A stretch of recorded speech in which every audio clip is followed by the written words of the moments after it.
来关心屏东的消息，屏东的柠檬的好品质全台有名，而且屏东县政府国家食品业者联手，2016年伫中国推出正煎鸡肉配柠檬引起流行。目前伫对岸860个都市，有4500间门市，拢啉得到台湾屏东的柠檬汁。今年食品业者搁扩大客座的面积，收的量为去年4400栋提悬到6500栋，收的柠檬关度顶有7000几座，台北101大楼遐悬，创下台湾柠檬客座面积的纪录。一箱一箱的柠檬，甲货柜真啊地太太，这拢是准备要运到中国的。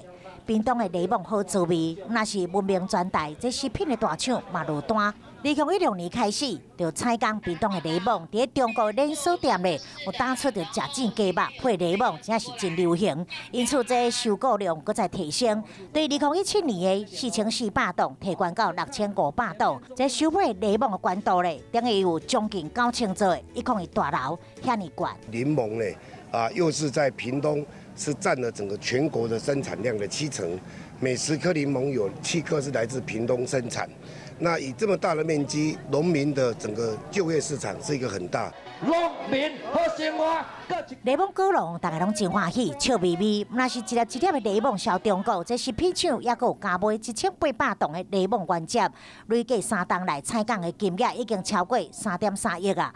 屏东县府甲食品厂合作，联手帮果农找出路，嘛互更较侪人食到屏东的柠檬香味，互县长潘明安感觉真骄傲。